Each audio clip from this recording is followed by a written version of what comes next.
Hi, AJ Cataldo, and I thought I'd go over some cost measures, what it cost for me to retire my significant other, Nary, uh, and this was maybe 9 months ago.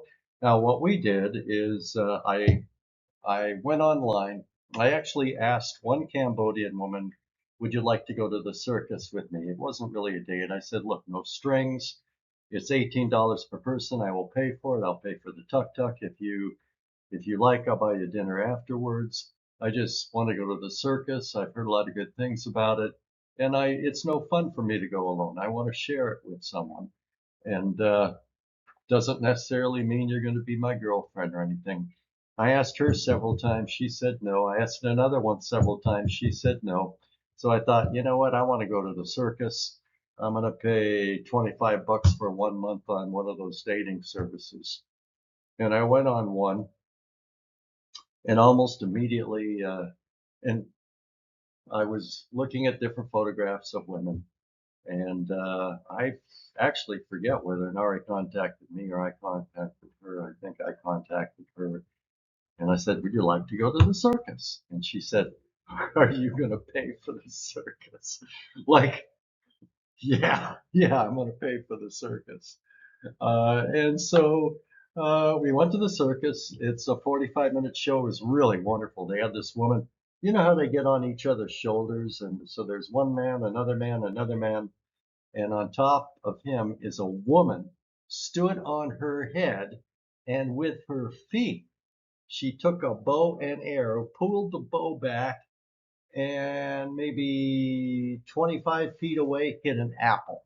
It was a great circus, and they change it all the time. And I'm going to take her to another one since we're coming up on our 1 year anniversary since we met. So we've been together over 9 months, less than 10 months, and we went out that night, and then another. We went somewhere else. We went out for dinner, and I asked her if she liked me. She said yes.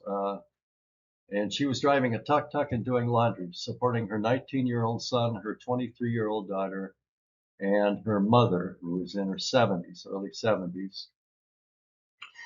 Her daughter, I was very impressed. She'd been alone for 14 years, driving a tuk-tuk and doing laundry. Her daughter was actually in her about to enter her last year of pharmacy, fifth year, about to graduate, in Phnom Penh, and we're in Siem Reap, and I'm thinking, and she's sending her daughter $200 a month. I'll get to that in a minute.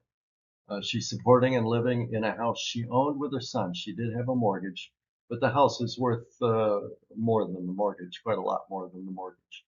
It's not a nice house. It's very small. In fact, it's a tiny house. It's a tiny house. There is no living room, a good sized bedroom. There's a partition with a kitchen area. There is a bathroom. The bathroom is very large and a little hallway, but it's very small, very modest. I asked her what it's worth. She said 40, 50 grand. She had a 12,000 mortgage. So she was carrying a heavy load for 14 years, all alone. Uh, and let's see. So this is what it costs to retire. I asked her, what is it going to cost for me to retire? No more tuk-tuk, no more laundry. You spend your time with me. And that's what she asked for. She asked for about 650. She actually asked for 700 a month. She probably wanted 50 a month spending money. So for her 23-year-old daughter, she was sending her $200 a month. Now, her daughter is a farm tech. She volunteered at a hospital, two different hospitals. I actually had her make a resume uh, and years ago. And she worked part-time at two pharmacies and still had the job at the one pharmacy. And I asked her daughter, how much do you earn? Because her daughter's helping support herself through school. How much do you earn at the pharmacy? $1 an hour. $1 an hour. I said, look, I don't want you working for $1 an hour. She said, well, I want to keep the job. I want it on my resume for when I graduate. And I said, good point. I said, okay, we'll send you 300 a month instead of 200 a month, and you knock your hours at the pharmacy down to the absolute minimum. Now, $300 a month doesn't sound like much to you, but that's probably for unskilled labor. That's pretty good here in Cambodia. Her 19-year-old son, we're just paying for food. He asked for, he was interesting. So several months after I knew Nari, he asked if I could pay for him to take English classes, English IT. I don't know what it is. And I said, oh, I actually put that number in wrong. It's an extra 100 a month. So it's not 300, it's 250. I'm sorry about that. So she was giving him, or figured she was spending 150 a month for food. That's what he needed. What is that? $5 a day for food. 5 times 30 is 150. Yeah, I'm not drunk or anything. I'm just it's a lazy Monday. So actually, he's costing about 250 a month.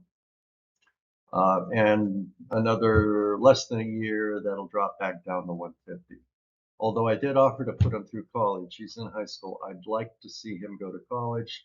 That would cost me between $50 and $100 a month, and I'm more than happy to do it. And of course, it's very common here to take care of your parents. Now, there are 6 siblings, as I recall, and all of them kick in what they can. Nari was giving her mother 150 a month. We keep giving, so that's going to go forever, 150 a month. So the 23-year-old daughter, the 300 a month is probably going to stop 6, 8, maybe less than a year from now. The 19-year-old son, the 150, I'm just going to figure 250 a month for 5 years. She had a mortgage on her house. It was about 150 a month. Now I have some savings, and I'm not going to spend the money out of savings. That's IRA. I have in the stock market and a taxable account, both with Charles Schwab.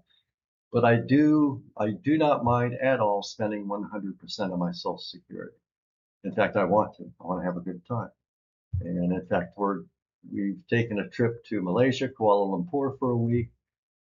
We took another trip for about 15 days. Where'd we go? We went to Singapore, and then we took a 12-night cruise to Thailand. Oh gosh, it did hit Malaysia again. And then we went to Indonesia, and we spent about a week in Bali, and I really liked Bali a lot. And Singapore was wonderful too for a few days, but it's very expensive. So we did it was not 15 days, it was more like 20 days. We did a 20-day trip. So that comes out of savings as well. And we're about to do Japan. That'll be 15 days. So I did over a period of 8 months. We just paid it off out of Social Security surplus, if you will. We paid off her mortgage, and she's happy about that. Now, what we're going to do out of my Social Security again is we're going to save up. It'll take about 11 months. We'll put a down payment on a house. First 2 years, no interest, and in that 2-year period, it'll probably get paid off, and it'll be a nice house for us. I am 68 and Nari's 46. I have to provide for her future, or at least I want to. Now, I want you to compare that. This is why I don't like the Philippines. And this happened. Now, my Filipina in the Philippines, she knew how much my Social Security was. And she wanted 3,000 a month. That's what she asked for. And I did not give that to her. But I gave her a lot. And I was taking care of her 3 daughters. And I did not mind doing that. Because look what I'm doing for Nari. I'm taking care of her daughter, her son, her mother. Well, in the case of the Filipina, I was taking care of her 3 daughters. And we also had a live-in maid, housekeeper. That was only 100 a month plus food. Room and board, 100 a month. It's very cheap there. So the difference is they're really greedy in the Philippines. And once again, I don't mind spending all of my Social Security. I want to. I have a little bit of savings buffer. That's fine in case something awful happens. And I am quite pleased with this, what I'm doing with my finances. Nari knows how much I make. She has my PIN. I did ask her to, in front of me, I said, withdraw some money out of the ATM, you know the PIN. And she said, no, I don't want to.